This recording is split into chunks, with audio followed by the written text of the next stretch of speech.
வேதாகமத்தை திறந்து நீதிமொழிகள் 16ஆம் அதிகாரம் Proverbs chapter 16 verse 24 எடுத்துக்கொள்கிறது. நீதிமொழிகள் 16ஆம் அதிகாரம் 24ஆம் அதிகாரம்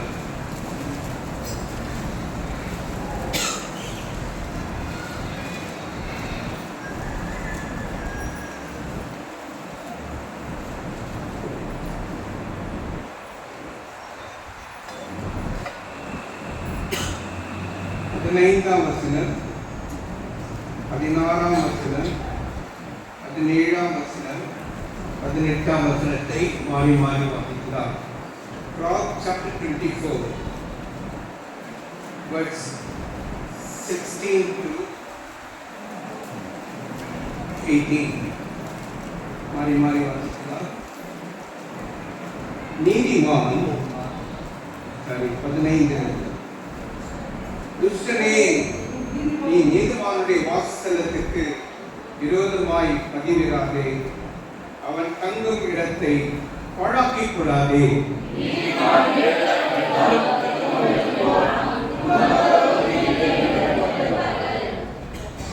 17ஆம் வசனம், உன் சத்துரு விழும் பொழுது சந்தோஷப்படாதே, அவன் இடரும் போது உன் இருதயம் களி கூறாது இருப்பதாக.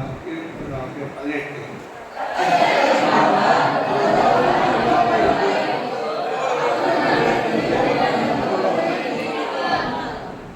1 கொரிந்தியர் 11ஆம் அதிகாரம் 1 Corinthians chapter 11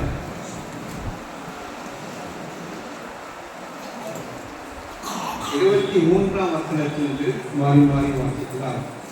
1 Corinthians chapter 11 verse 23 onwards we read alternatively.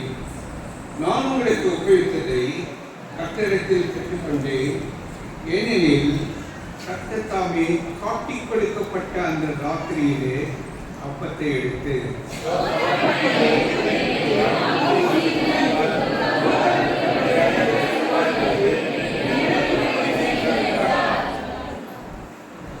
போஜனம் பண்ணின பின்பு அவர் அந்தபடியே பாத்திரத்தை எடுத்து, இந்த பாத்திரம் என் இரத்தத்தினாலாகிய புதிய உடன்படிக்கையாய் இருக்கிறது, நீங்கள் இதை பானம் பண்ணும் போதெல்லாம் என்னை நினைவு கூறும்படி இதை செய்யுங்கள் என்றார்.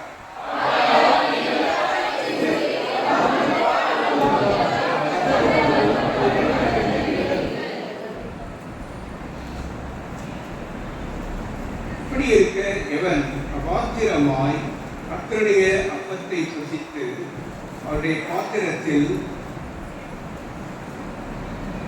பானம் பண்ணுகிறானோ, அவன் கர்த்தருடைய சரீரத்தையும் இரத்தத்தையும் குறித்து குற்றமுள்ளவனாய் இருப்பார்.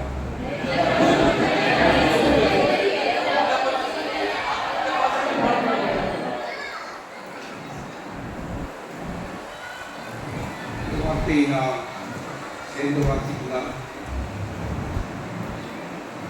28வது வசனம் சேர்ந்து வாசிக்கலாம். கொரிந்தியர் 11ஆம் அதிகாரம் 28, 29, 30 நாம் சேர்ந்து வாசிக்கலாம். எந்த மனுஷனும்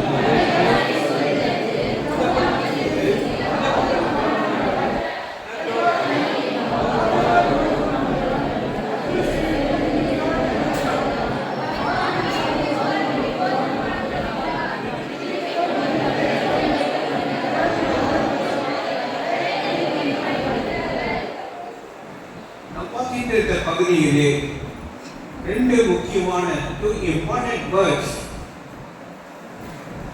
ஒருவன் பாத்திரமானாக எடுக்க முடியும், இன்னொருவன் அபாத்திரமாய் பங்கெடுக்க முடியும். நாம் எப்படி ஆண்களுடைய சமூகத்தில் வந்திருக்கிறோம்?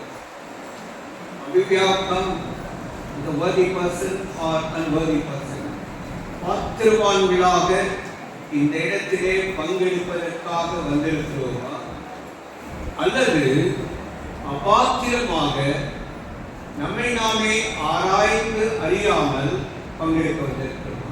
இதுதான் கேள்வி. அபாத்திரமாய் பங்கெடுக்கிறவர்கள் இவ்விதமாக காணப்படுகிறார்கள். 1 கொரிந்தியர் 10ஆம் அதிகாரம் 20ஆம் வசனம், 21ஆம் வசனம், 22ஆம் வசனம் சேர்ந்து வாசிக்கலாம். அஞ்ஞானிகள் பலியிடுகளை தேவதற்கல்ல, பேய்களுக்கு பலியிடுகிறார்கள் என்று சொல்கிறேன்.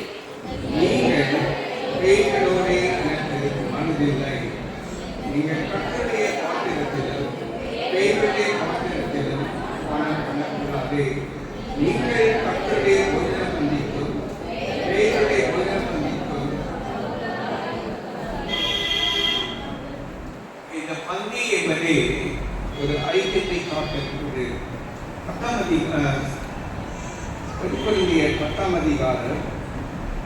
16ஆம் வசனத்திலே தெளிவாக உண்மையான பாத்திரவானாக பங்கெடுக்கிறவர்கள் 20-21 அபாத்திரமாய் பங்கெடுக்கிறவனையும் தெளிவாக காட்டுகிறது. அதாவது சத்தமாக வாசிக்கலாம். Chapter 10 verse 16.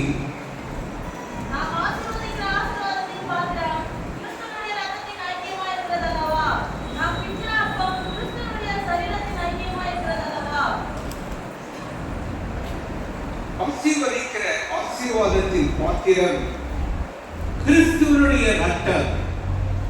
இன்றைக்கு யாரெல்லாம் இயேசு கிறிஸ்துவனுடைய ரத்தத்தினாலே கழுவப்பட்டவர்களாக இருக்கிறார்களோ அவர்கள் எல்லாரும் இந்த தேவனோடு கூட ஐக்கியமாய் இருக்கிறார்கள். யாரெல்லாம் இந்த அப்பத்திலே பங்கெடுக்கிறார்களோ அவர்களை பற்றி தேவன் சொல்லுகிற ஒப்பற்ற வார்த்தை என்னவென்றால், அவர்களும் ஐக்கியமாயிருக்கிறார்கள். நாம் பிற்கிற அப்பம் கிறிஸ்துவனுடைய சரீரத்தினுடைய ஐக்கியம். The very fellowship with the Lord Jesus Christ. When you take part in the bread, when you take part in the blood, that is the wine, you are taking part along with Jesus in a great fellowship. அந்த தேவனோடு கூட ஒரு மாபெரும் ஐக்கியம் கிடைக்கிறது. இப்பொழுது நாம் நீதிமொழிகள் 24ஆம் அதிகாரம் 16ஆம் வசனத்திற்கு வரலாம். நீதிமொழிகள் வாசிக்கலாம்.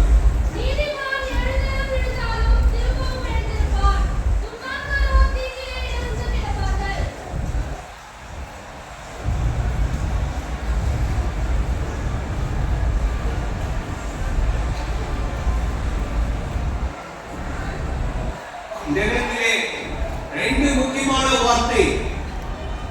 விழுந்து போன மனிதன். இரண்டாவது அதே வார்த்தையிலே எழுந்திருக்கிற மனிதன். A man who is fallen, a man who is risen. யாரை பற்றி சொல்கிறது? நீதிமான் விழுந்தார். இன்னைக்கு நிறைய பேர் என்ன நினைக்கிறாங்க, ஆண்டவராக இயேசு கிறிஸ்து நான் ஏற்றுக்கொண்டேன், அந்த ஆண்டவராக இயேசு கிறிஸ்து எனக்குள்ளே வாசப்படுகிறார், நான் ஒரு பெரிய நீதிமான், நான் ஒரு பெரிய பரிசுத்தவான், தேவனுடைய ஜனங்களோடு கூட ஐக்கியமாய் இருக்கிறவர். It's good. இந்த ஐக்கியத்திலிருந்து விழுந்து போகிறவர்கள், ஐக்கியத்தை விட்டு தூரமாய் போகிறவர்கள், ஒருவரோடு ஒருவர் பேச முடியாமல் வெள்ளையை போகிறவர்கள் சபையிலே இருக்கிறார்கள். நீங்கள் யார்? fallen person, விழுந்து போன மனுஷன். எத்தனை பேர் நம்ம முடிஞ்ச உடனே கை கொடுக்க முடியும்? ஒரு சிலரால் மாத்திரம் கை கொடுக்க முடியும். ஒரு சிலரால் praise the Lord என்று அழைத்துக் கொள்ள முடியும். சிலர் praise the Lord ஆனா உள்ள முன்ன போய் நான் உனக்கு praise the Lord சொல்றேன், really ashamed சொல்ற ஒரு கூட்டம் இருக்கு. பிரியமானவர்களே, முக்கியமான வார்த்தை. தேவனுடைய திட்டத்திற்கு, ஐக்கியத்திற்கு நாம் எந்த அளவுக்கு இடம் கொடுக்கிறோம்? நீதிமானாய் இருக்கிறவன் இந்த அப்பத்திலே ரசத்திலே பங்கெடுக்கும் போது I have a fellowship with God. இயேசு கிறிஸ்துவோடு கூட நான் ஐக்கியமாய் இருக்கிறேன். அந்த இயேசு கிறிஸ்துவுடைய சரீரம் தான் நீங்களும். அந்த சரீரத்திலே அவயத்திலே நான் ஒன்றாக இணைந்திருக்கிறேன். என்னுடைய பாடுகள் அவருடைய பாடுகள், என்னுடைய கஷ்டங்கள் அவருடைய கஷ்டங்கள், என்னுடைய வேதனை அவருடைய வேதனை. நான் விழுந்து போகும்போது என்னோடு கூட இருக்கிற சரீரம் விழுந்து போனதே. எத்தனை பேர் நாம் கவலைப்படுகிறோம், எத்தனை பேர் நாம் துக்கப்படுகிறோம். விழுந்து போனா விழுந்து போது, கர்த்தரை விட்டு விலகி போனா போட்டோம். யாருக்கு நஷ்டம்? அந்த ஆத்மாவுக்காக கண்ணீரோடு கூட, ஐயா சகோதரனே, சகோதரனே, நீ விழுந்து போனாயே, என்னால நீ விழுந்து போனாயா?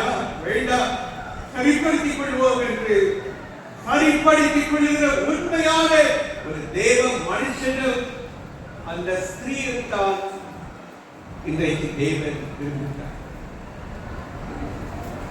எத்தனை பேர் நம்முடைய வாழ்க்கையிலே இந்த இடத்திலே சரி செய்வேன் என்று சொல்லி தேவனே ஆராய்ந்து பாரும், நான் பாத்திரனாக இருக்கிறேன் என்று சொல்லி எத்தனை பேர் தப்பிதமாக கைகளை வைத்து யோசிப்பார். இன்னைக்கு நம்முடைய வாழ்க்கையில எத்தனை ஏமாற்றுதல், எத்தனை வஞ்சகம்.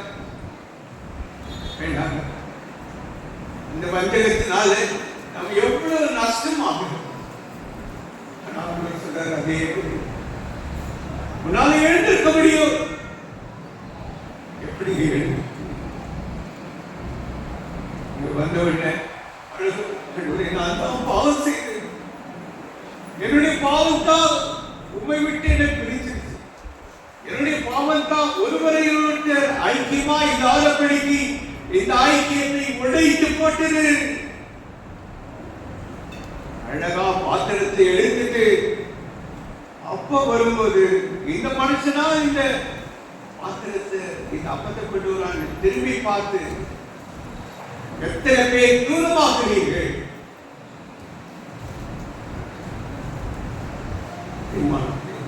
இது நாம் அறிந்து கொண்டால் ஒழிய புரிந்து கொள்ளவே முடியாது. என்னுடைய மாபெரும் திட்டம், நீ எங்கே விழுந்து போனாய்?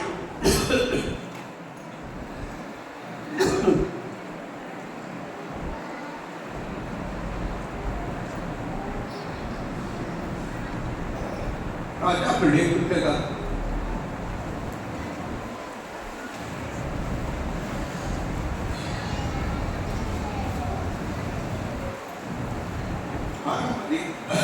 6ஆம் அதிகாரம்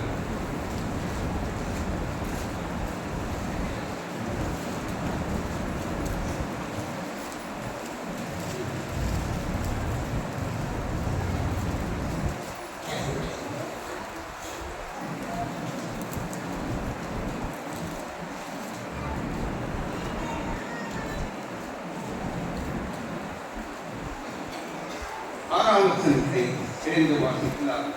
5, 6, 7 சேர்ந்து வாசிக்கலாம். 2 Kings chapter 6 verse 5, 6, 7 வாசிக்கலாம்.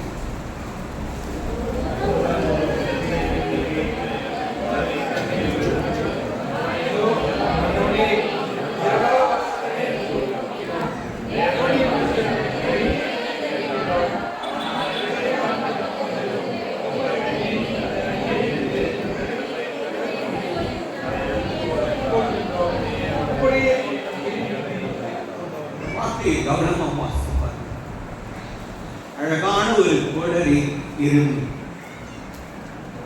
அவங்க எடுத்துட்டு வரும்போது நல்லா இடிச்சு டைட்டா இருந்துச்சு, ஆஃப் ஆயிடுச்சு. ரொம்ப ஸ்ட்ராங்கா எவ்வளவு வேகமா சுத்தினாலும் இரும்பு தனியாக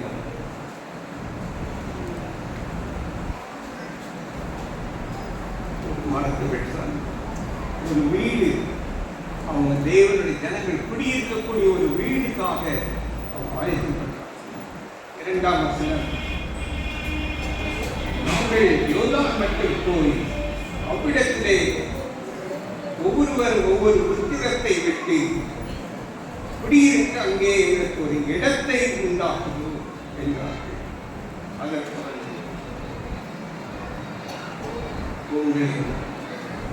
ஆனா அவங்க விடல, நீங்க கூட வரணும்.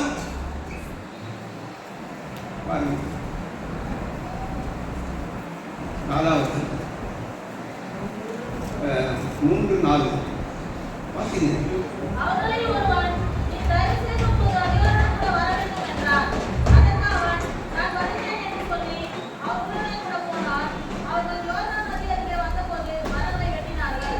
வல்லமையான தீர்க்கதரிசியோடு கூட ஐக்கியத்திலே யாரையும் இல்லை என்றால் எங்களுக்கு வித்தியாசமான சூழ்நிலை வந்துவிடும் என்று புறப்பட்டு போனார். போகும்போது 5ஆம் வசனத்திலே ஒருவன் உத்திரத்தை வெற்றி வீழ்த்துகையில் கோடரி தண்ணீர் எப்படியே விழும். நல்லா ஸ்ட்ராங்கா இருக்கு, உறுதியா இருக்கு. அடிச்சு அடிச்சு அந்த மரத்தை இது பண்ணும்போது கோடரி தனியா, இரும்பு தலையாகி இரும்பு தண்ணீருக்குள்ள போயிடுச்சு. ஐக்கியத்தை உறுதிப்படுத்துகிற, எல்லாவற்றுக்கும் ஏற்று சரி சரி என்று சொல்லுகிற அந்த கம்பு கோல் எத்தனை பேருடைய வாழ்க்கையில தலையாகிய இரும்பு ஏற்று கிறிஸ்துவோடு கூட நான் ஒட்டி கொண்டிருக்கிறேன். ஆனா என் வாழ்க்கையில நான் விழுந்து போறது காரணம் கொஞ்சம் யோசிச்சு பாருங்க. அவங்க கோடரியோடு கூட மரம் வெட்டும் போது, மரம் வெட்டுகிற அனுபவம், விறகு வெட்டுகிற அனுபவம் உடையவர்களுக்கு கண்டிப்பாக இருக்கு. வெட்டிக்கொண்டே இருக்கும் போது லூஸ் இல்லைங்களா? லூஸ் ஆகுது தெரியுது. என்ன பண்ணிருக்கோம்? மறுமையாக உறுதிப்பட்டிருக்கோம். Because of the careless life, கவலையீனமான வாழ்க்கை. யார் அவர்கள்? தீர்க்கதரிசி புத்திரர்கள், ஒரு பயிற்சிக்காக வந்தவர்கள். தேவனே, உங்களுடைய திட்டத்தை நாங்கள் நிறைவேற்றப் போகிறோம் என்று அவளோடு வந்தவர்கள். அவருடைய கவலையினத்தினாலே தலையாகிய கிறிஸ்துவை இன்றைக்கு எத்தனை சபைகள் இழந்து கொண்டு வெறும் அந்த ரொம்ப போல இருக்கிற அந்த அவைகளாகிய சரீரம் மாத்திரம். எத்தனை அவமானங்கள், எத்தனை நிந்தைகள். இந்த சபைக்கு யார் தலை? Jesus Christ in the head of the church. இயேசு கிறிஸ்துவே இந்த சபையின் தலைவர். எங்க இந்த தலைவர்? எங்கே நாமத்திலே 2 பேர் 3 பேர் குடியிருக்கிறீர்களோ அவள் நடுவிலே இருப்பேன் என இருக்கிறேன். அந்த இருக்கிற தேவன் எங்கே? நடுவில் இருந்தா நான் கண்டப்பட முடியுமா? நடுவில் இருந்தா எனக்கு பிரிவே வருமா? பிரிஞ்சு போனா எனக்கு சமாதானம் பண்ண தெரியாதா? You ought to. ஏன் என்னாலே சமாதானம் பண்ண முடியும்? எத்தனை சபைகள் ஒருவருக்கொருவர் சமாதானம் பண்ண முடியவில்லை. இங்கு ஒரு சபை, அங்கு ஒரு சபை, அங்கு ஒரு சபை. அதிலே நானும் ஒரு அவயம் என்று நம்மை பெருமைப்படுத்திக் கொள்கிறோம். Great shame. நீவானவர்களே, இந்த இயேசு கிறிஸ்து எனக்கு கொடுத்த வாரத்தினாலே உங்களோடு விழுந்து போனது உண்மை. அதே நீதிமான் எழுந்திருக்கும்படி ஒரு விசுவாச குடும்பமாக நீங்கள் விழுந்து போனது உண்மை. 7 தான் விழுந்தார். 1 2 3 4 5 6 7. What a beautiful additional fellowship. மன்னிப்பு கேட்கிறப்பா, நான் உள்ள ரத்தத்தை கழுவி அந்த நேரத்தில் எப்பா எங்களுக்கு கழுவிடுங்க. நாம் இனிமேல் ஒன்னா இருக்க போறோம். இனி சண்டை வேண்டாம், ஐக்கியமா இருப்போம். அடுத்த வாரம் வரும்போது நீ யாரு நான் யாரு, ஏய் ஒரே இடத்துல நீங்க பக்கம் அந்த பக்கம் குடிக்கும். நம்முடைய வாழ்க்கையில கூட எத்தனை பேர் அப்படி தனித்தனியாக ஐக்கியமற்றவர்களாக காணப்படுகிறது. தேவனுக்கு கண்ணீரை தவிர வேறு ஒன்று முடியாது. எல்லா இடங்களில் இருக்கு. பிறந்திருந்தாலும் மீட்டிங்னா எல்லாருக்கும்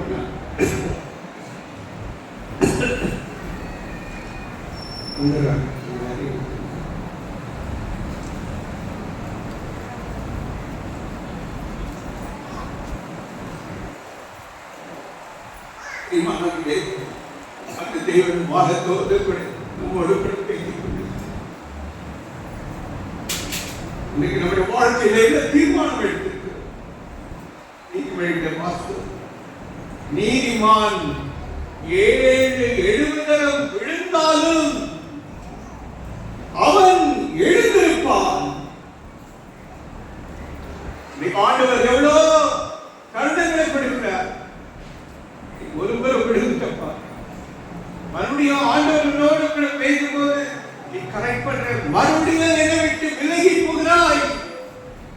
எத்தனை முறை விலகி போகும். 7 என்பது பரிபூர்ண. இந்த தேவன் நமக்கு இந்த உண்மையான விடுதலை கொடுப்பதற்கு ஆயத்தமாக இருக்கிறார்.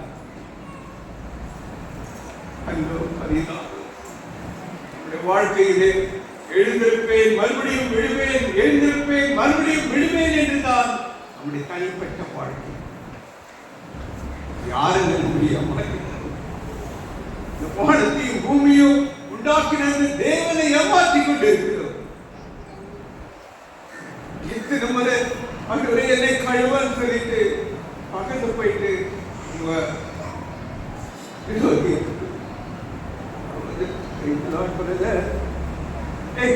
என்ன பிரேக்கிறார் சொல்லு. கேவலமா பிரியமானவர்களே, இன்னைக்கு ஒரு தீர்மானத்துக்கு வருது. ஐயா, நான் ஒரு சமூகத்தில் வந்தது என்ன ஆராய்ந்து பார்க்கிறதுக்கு எனக்கு நீங்க சமயம் கொடுத்து காலையில வரும்போது ஆராதனைக்கு முன்னாலே ஆண்டவரே என்னை ஆராய்ந்து பாரு.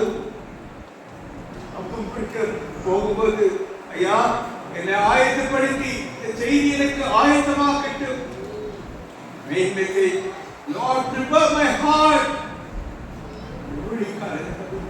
ஐயா, நான் அபாத்திரமான் என்னை இப்படி ரத்தத்தினாலே மக்களின் நேரில் வரும்போது Lord, I am unworthy. Wash me thoroughly. First people, beautiful prayer. Lord, wash me thoroughly. Wash me thoroughly.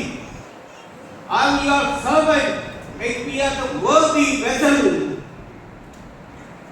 அந்த தேவ மனுஷனே அப்படி கதறி தேவனே என்னை ஆசீர்வாதமாக மாற்றும். எத்தனை முறை தேவ சத்தியத்தை ஆராய்ந்து அறியாதபடிக்கு எபிரேயர்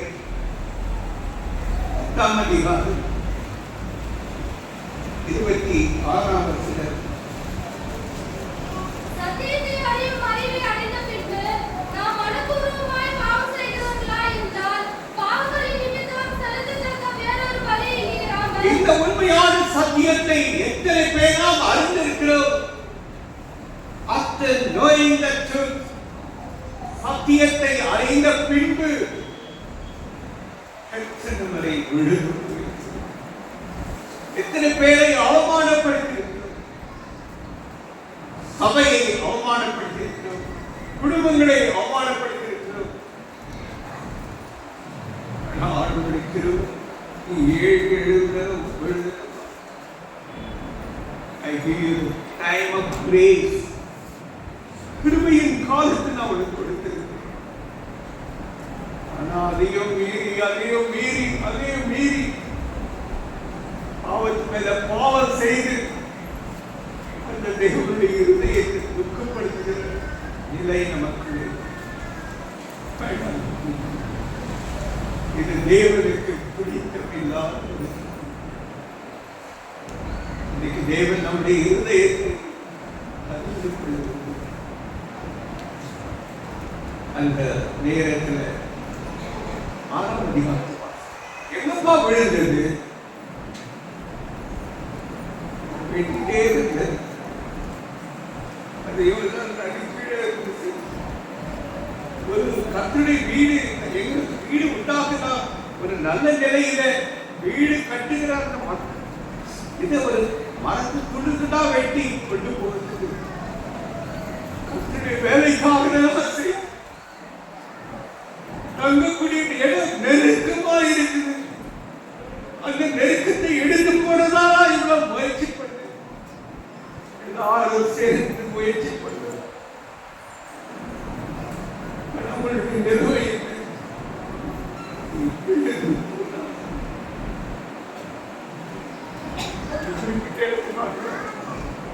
ஐயா நான் வெட்டும் போது இந்த இருப்பாக எடுத்துதான் விடுது.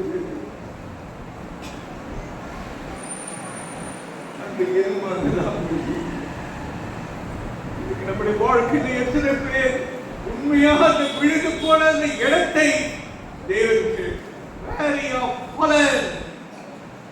எங்கே விழுந்தார் மனக்குருவானம் அறிக்கை. ஆண்டவரே, நான் பேசிக் கொண்டிருக்கும் போது அந்த மனுஷனுக்கு விரோதமா நான் பாவம் செய்த பொழுது சபையோடு கூட இருக்கும் போது எல்லாருக்குடி ஐக்கியமா இருக்கிறது போல இருக்கு.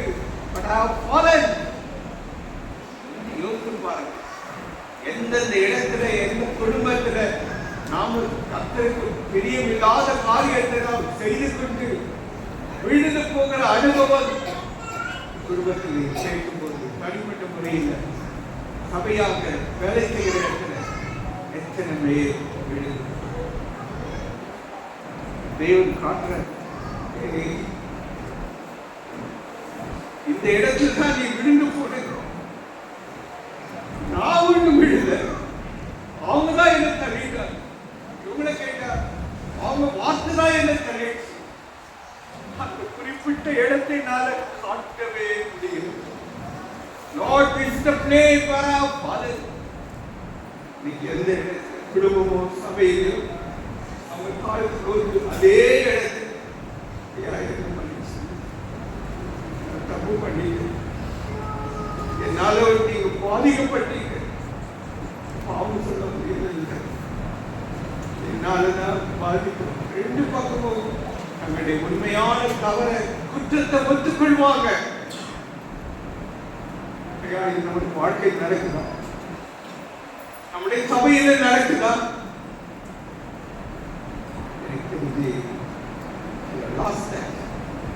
lost that spirit. அந்த தெய்வீக ஆவியை நாம் இழந்து போயிட்டோம். குற்றம் எங்கே நடந்தது, எங்கே விழுந்தோம் என்பதை இருவரும் அறிந்து கொண்டார்.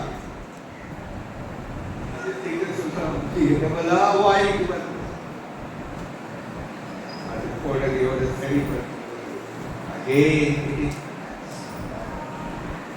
நம்முடைய வாழ்க்கையில இழந்து எபேசியர் சபையை பற்றி ஒரு வார்த்தை சொல்றார். எபேசியர் 2ஆம் அதிகாரம்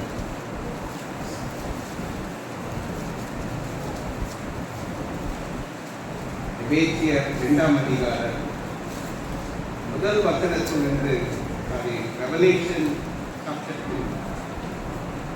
1 மாறி மாறி வாசிக்கிறார். ஒரு சகோதரன் முதல் வசனம், சகோதரி 2ஆம் வசனம். வெளிப்படுத்தல் 2ஆம் அதிகாரம்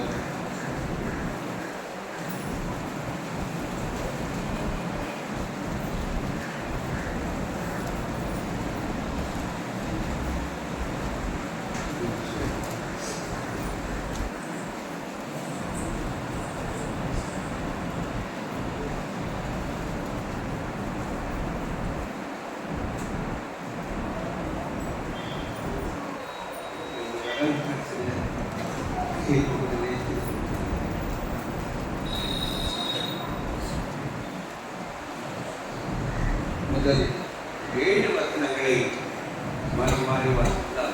ஒரு சகோதரன் ஒரு சகோதரி சகோதரன் முதல் வசனம், அடுத்தது 2ஆம் வசனம். சகோதரிகள் வாசிங்க.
இந்த எபேசு சபை இந்த முதல் 7 வசனங்களுக்கு ஒரு தலைப்பு கொடுக்கிறார். இந்த தலைப்பு என்னன்னா, Ephesians is called the love. எபேசு சபை அன்பு நிறைந்த ஒரு சபை. What a beautiful beginning. ஆரம்பம் எவ்வளவு அழகாக இனிமையாக ஒரு நல்ல ஐக்கியத்தை எடுத்து காட்டுகிறது. 7 பொன் குத்து விளக்குகளின் மத்தியிலே உலாவிக் கொண்டிருக்கிறவர். இந்த பொன் குத்து விளக்குகள் என்று சொல்லும் போதே நீ கண்ட 7 குத்து விளக்குகள் 7 சபைகளாம். The lampstick and the குத்து விளக்கு is challenge as a church. 7 வகையான சபைகள் என்று எண்ணிவார். முதல் 3 வசனங்கள் what a great encouragement. சபையிலே உலாவிக் கொண்டிருக்கிறவர், I know your works. உன்னுடைய கிரியைகளை நான் அறிவேன், உன்னுடைய பிரயாசத்தின் பொறுமையை நான் அறிவேன், பொல்லாதவர்களை சகிக்க கூடாமல் இருக்கிறதையும், அப்போஸ்தலர்கள் தங்களை அப்போஸ்தலர்கள் சொல்லுகிறதையும் நீ சோதித்து அவளை பொய் என்று கண்டறிந்து.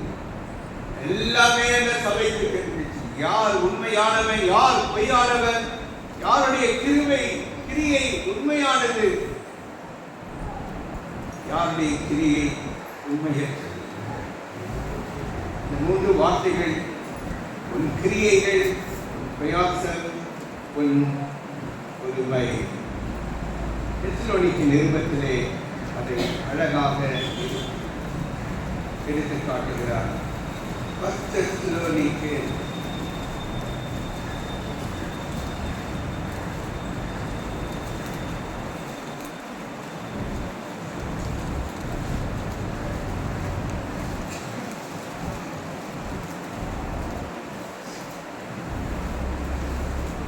தெசலோனிக்கேயர் 1ஆம் அதிகாரம் 2ஆம் வசனம். இந்த 2ஆம் வசனத்தையும் வெளிப்படுத்தல் 2ஆம் அதிகாரம் 2ஆம் வசனத்தையும் வாசிக்கலாம்.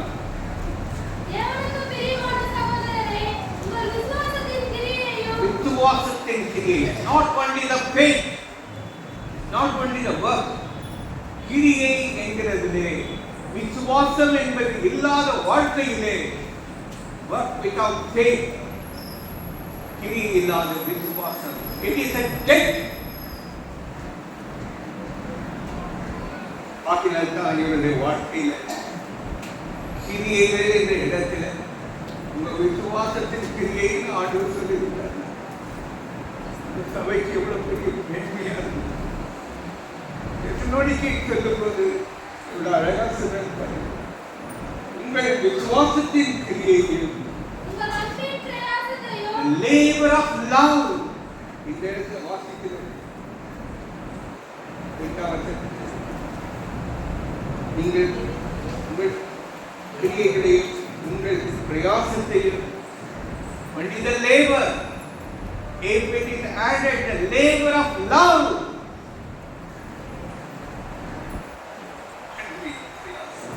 அன்பின் பிரயாசம்னா என்ன அர்த்தம்? ஒருத்தர் மன்னிக்கணும் அப்படின்னா நீங்க பிரயாசப்படாம முயற்சி பண்ணாம நிச்சயமா மன்னிக்க முடியாது. எத்தனை பேர் அவங்களை வீடு தேடி போய் நான் மன்னிப்பு கேட்டு, எத்தனை சபை ஊழியர்களோடு கூட எத்தனை பேர் சண்டை போடுறோம். நடந்த ஒரு சம்பவம் நோயை ஒரு நாள் சண்டை போட்டு போயிட்டாங்க. 2 மணிக்கு அங்கிருந்து டோல்கேட் இருந்து தோட்டப்பாடி ஏறக்குறைய 5 கிலோமீட்டர் நடந்து போனோம். எங்க போறோம்? நான் ஹாஸ்பிட்டல் போறோம். ஒரு வீட்டுக்கு போன கதவு கட்டி பேசுங்க, ப்ளீஸ் ஓப்பன் தி டோர். என்ன சத்தம் வந்து தெரியுமா? Who are you? Why you have come to disturb me? தேவ மனுஷன் வயதான காலத்தில் என்னை கூட்டிட்டு போகும்போது ஒரு டிரான்ஸ்லேஷன் என்ற ஒரு காரியம் மாற்ற அவர்கள் நோய்க்கு அதிகமாக மொழிபெயர்க்க கண்ணீர் அடிக்க முடியாது, முட்டி போட முடியாது. அவர் கட்டி பிடிக்கிறார். ப்ளீஸ் சண்டே நீ போயிட்டு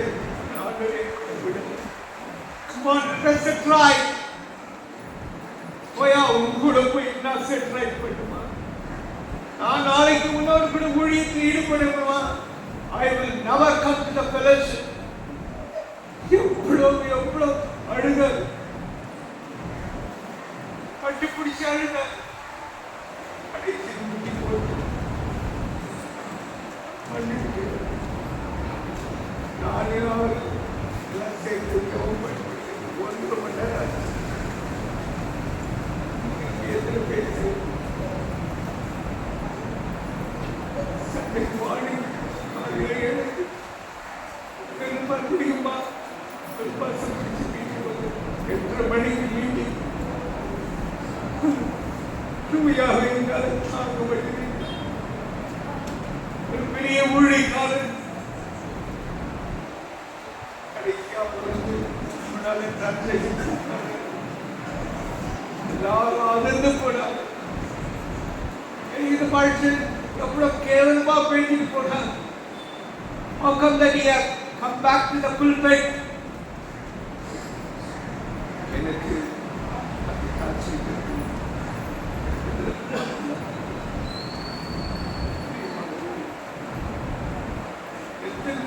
செட்ரைட் பண்ணாங்க. அவங்க வீடு தேடி போவாங்க. அவங்க வீடு தேடி வரும்போது மன்னிக்க முடியாதவர்கள் மன்னிச்சிருந்தால் சபை ஒரு வல்லமையான சபையா மாறிச்சு. எத்தனையோ பேர் எல்லாருடைய கண்களும் டாக்டர்ஸ் முதற்கொண்டு நர்சஸ் ஒர்க்கர்ஸ் பிலீவர்ஸ் ஒரு ஹாஸ்பிட்டல் பார்க்கிறேன். What a great fellowship of this God சொல்லு. அவனுக்கு தெரியாது என்ன நடந்தது தெரியாது. ஒரு எல்டர்ஸ் மாத்திரம் தெரியும். உண்மையா நடந்தது.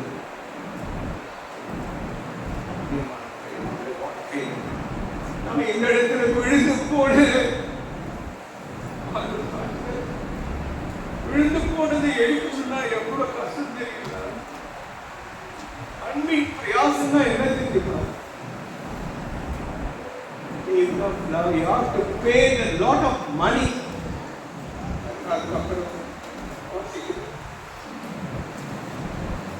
நம்முடைய கர்த்தராகிய இயேசு கிறிஸ்துவின் மேல் உள்ள உங்கள் நம்பிக்கையின் பொறுமையையும் இந்த இடத்துல வெறும் பொறுமை ரெண்டுக்கு ஆட் பண்ணிக்கங்க. மீட்டிங். இன்னைக்கு நம்ம அது மாதிரி செய்யணும். யாருமே எனக்கு ஐக்கியம் இல்லைன்னு சொன்னாங்க. வந்தது பேசாம போக மாட்டான். அப்படியே ஹக் பண்ணி பிரதர் எனக்கு மன்னிச்சு, இவ்வளவு நாள் நான் புரிந்து கொள்ளல. ரெண்டு சைடும் முழுக்கால் God, I want to sit right. Because I'm sitting right at the table. But what happened after the meeting? I ran away this side. I ran away that side. நான் இங்க ஓடி போறேன், அங்க ஓடி போறேன். ஆண்டவர் பதில் கொடுக்கிறேன். இன்னைக்கு ஒரு தீர்மானம் அங்கே நான் எழுந்து விட்டு இவை சபையில அழகான 3 வசனங்கள் சொல்லுது.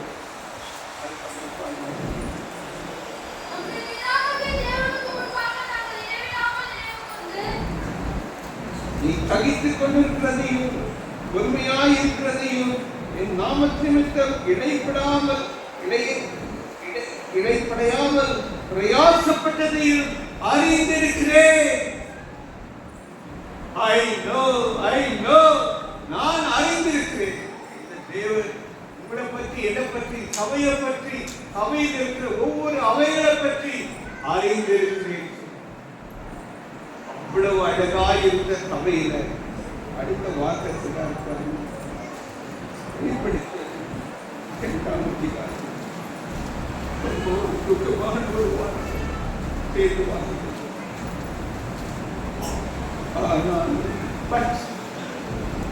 நீ ஆதியிலே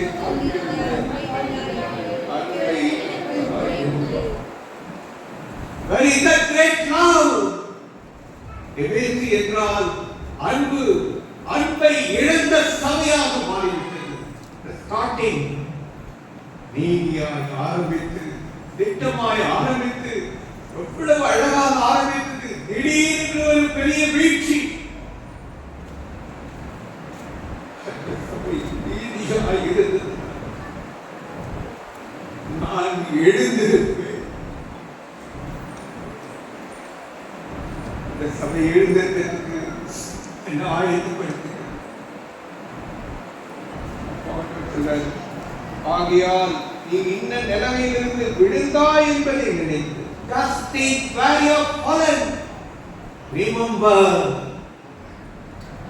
இதற்கு சபையா அவைகளா அந்த நினைவு என்பது நமக்கு வந்திருக்கிறார். வந்திருந்தா ஏன் இவ்வளவு சபைகள போராட்டம், குடும்பங்களிடையே இவ்வளவு போராட்டம், அந்தந்த பிளவு வந்தது காரணம் என்ன? Never realize. உண்மையா நினைத்திருந்தார் என் வாழ்க்கையில சரிப்பட்டு.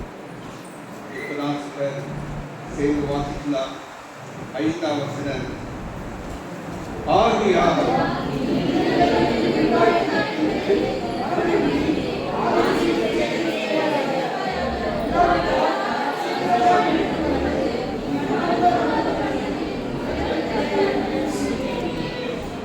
தேவன் ஒரு அழகான கருத்து விழுந்துட்டப்பா. ஆதியிலே செய்ததற்கு மறுபடியும் என்ன பாவம் இது? How you have started a wonderful work with the Lord Jesus Christ, the great fellowship. இல்லாவிட்டா இங்கே கூட ஆப்ஷன் நீ வா, வராத பட்சத்தில் உனக்கு கருணை இருக்குது. கருணை இல்லாத பட்சத்தில் என்ன சொல்றாரு? சீக்கிரமாய் உன்னிடத்தில் வந்து நீ மனம் திரும்பாத பட்சத்தில் உன் விளக்கு தண்டை நீ எவ்வளோ பிரகாசமாய் இருந்த. எத்தனை பேருக்கு நீ விளக்கா பிரகாசமாய் இருந்த? குத்து விளக்கு யோவான் அந்த இடத்துல எரிந்து பிரகாசிக்கிறனாய் இருந்தார். எத்தனையோ பேர் ஆண்டவர் உங்களுடைய சபையில எரிந்து பிரகாசிக்கிற விளக்கா வைத்திருந்தார். Where is that real wonderful light? ஆண்டவர் நிறைய முறை நம்ம கண்டிச்சுட்டே இருக்கார். Hey, you have to repent. நீ மனம் திரும்ப சொல்ற. அப்போ சொல்ல மனம் திரும்ப. நான் இவ்வளோ 70 மன்னிச்சு கூட நீ இன்னும் மனம் திரும்பாத சபையா, மனம் திரும்பாத அவயமா காண்பட்டின உன்னுடைய பிரகாசம்.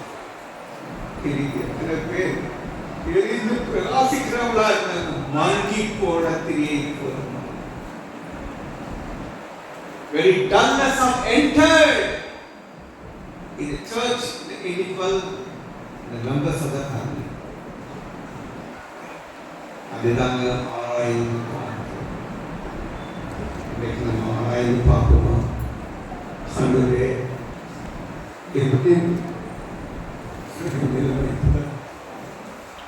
எத்தனையோ முறை ஆராய்ந்து பார்த்தேன்.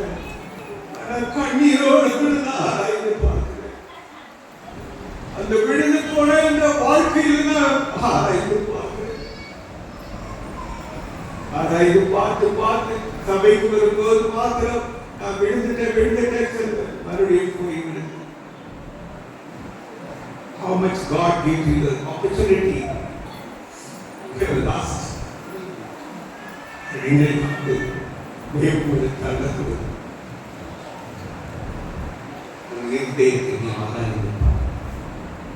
Why you have become weak? நீங்க வாழ்க்கையில ஏன் பலவீனனா, யார் உள்ளவனா, அவைக்குரிய மரணத்துக்கு போய் என்னை நான் அறியாத தேவத்தாமே நம்மோடு கூட பேசும். அவருடைய சத்தியத்தை சத்தியமாக அறிந்து கொள்வோம். யாரையும் ஏமாற்ற துணியக்கூடாது. யாரா இருந்தாலும் சரி, God gives you great opportunity. விவேகம் சூழல் சொல்லும்போது அந்த எல்லா தலைவர்களுக்கும் கூட அவர் சொல்லியிருக்கிறார். இன்னைக்கு நம்ம காலையிலிருந்து கடைசி வந்து ஆராய்ந்து become a great revival church. 7 சபையில ஒரு சபை இன்னொரு சபை. What a perfect way. புரிஞ்சுக்கணும். நான்கு எதிரே வாக்கு காத்து முடிச்சு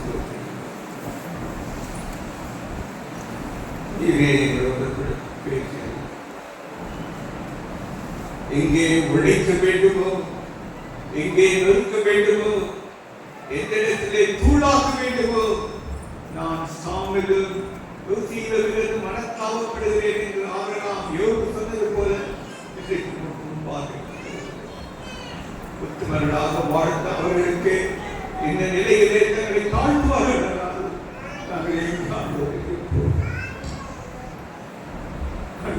ஒரு தூசி எல்லாமே எரிந்து சாம்பல் எல்லாமே எரிந்து சாம்பலாக்கப்பட்டது. ஒரு அழகான உத்திரத்தை போல இருந்தது, எரிந்து சாம்பலாக்கப்பட்டது.